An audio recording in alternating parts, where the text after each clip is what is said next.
Good morning, it's Dr. Arthur Manning. It's the Acting Chief Executive at the Bertha Hospital. So, as we know that everybody is nervous about the situation, and the mayor has stated that we are ready as Ekurhuleni for the COVID-19. So, how is the hospital ready? Thanks for the question. I think it's important to reiterate that people must not panic because despite this being a new strain of a virus, it's a virus that we do know in the medical industry, and we know how to handle infections. The hospital itself has prepared for quick screening, isolation of the suspects, testing, and we have also prepared an isolation ward to admit patients who need quarantine and for transfer of patients who test positive. We have trained our porters, our nurses, our doctors, and they're all ready to handle a situation that may arise. And then, in terms of precautions, if you mentioned that you have a special word, how are people going to be getting spotted to know that this is how we need to treat the patient?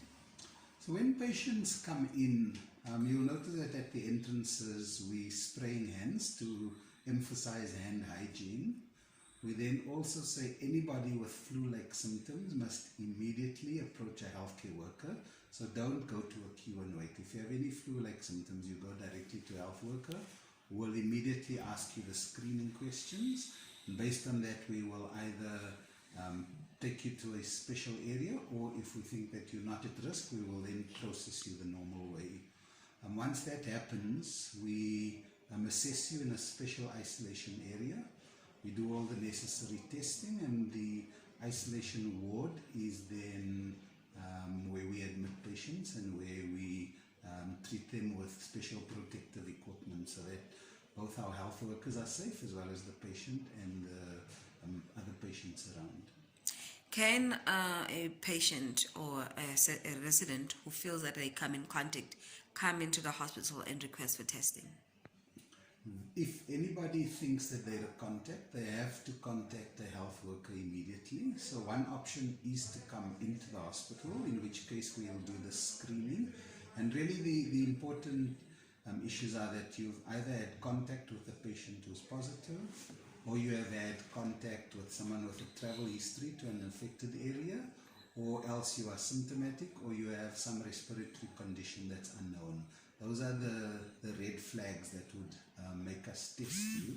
If you are asymptomatic and think you're a contact, then at that point we will ask you to self-isolate and we will observe you, and if we see any reason to test, we will test at a later date.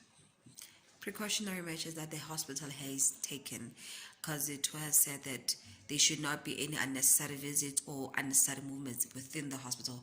What is the hospital doing in regards to that? So as of today, the hospital has limited visiting hours. So visiting hours are limited to 1 hour a day between 12 and 1, a maximum of 2 persons visiting per day, and each person visits individually for a maximum of 15 minutes. In addition to that, any non-urgent surgery or other non-urgent cases will be cancelled, and we'll be informing patients about that through media. We also, any patient who has a chronic illness and who has been coming for regular treatment will now be given a prescription for 3 months and also repeats for 6 months, so that we minimize any unnecessary attendance at hospital. And the message out to the public is don't come to hospital unnecessarily. Assess whether you really need assistance or whether it can be delayed until a later stage. Vaccination of the babies and ANC, can they come in? What are precautions being taken for that? Because concerns have been raised by women who have babies. Vaccination remains a very important treatment for children. Vaccination prevents a number of other illnesses, and so we continue to encourage that you have your vaccines done at the stipulated time. For patients and for pregnant women who attend, the hospital remains safe because we have taken precautions. As long as patients come to designated areas, we maintain good hand hygiene, we maintain good cough hygiene, maintain distances of at least a meter between patients and between patients and health workers.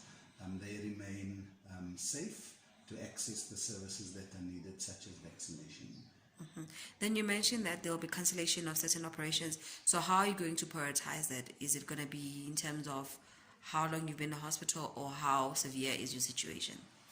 It will be based on your clinical diagnosis and whether delaying your surgery will lead to further harm to you or not. So if delaying the surgery will not harm you, then we will delay surgery. If the surgery is urgent or semi-urgent, we will continue to do it. So that will be on a case-by-case basis. The decision will be made by the attending doctor. Are you going to be having a skeleton staff, or are you still going to be fully functional? Health workers are at the front line of this pandemic, so we have to continue making sure that we have staff on duty to manage patient numbers, because we're expecting them to increase. However, we are looking at areas of non-urgent functioning, such as administration, and where we identify that staff can be working from home, we will make that assessment and advise further. Otherwise, the hospital is an essential service, and we will take all precautions to protect our health workers, but make sure that we're ready to serve the public. Last question. People are concerned that there might be a total shutdown. Is the hospital ready, and what advice would you give to the community? It's important for community to recognize that the shutdown or lockdown will be in order to minimize the impact of this pandemic on the communities and on the hospital. So it would be very important to adhere to whatever pronouncements are made by the President and by the Minister of Health. The lockdown will exclude essential services, so areas like hospitals, staff will continue to come to work. Where necessary, we would have to make additional arrangements, such as can we accommodate staff, or can we make alternate arrangements to minimize their movement and minimize their traveling. And those plans we will make when the announcements are made, and we will then communicate to staff and to the public exactly what the arrangements are. And then how are you going to be keeping updating the public? Can they check on your social media, or how means of communication? It's important for them to continue checking our social media page, because we update those on a regular basis, and we'll continue to communicate to media when there's other important announcements to be made, as well as for them to observe the Department of Health website. That we also refer them to the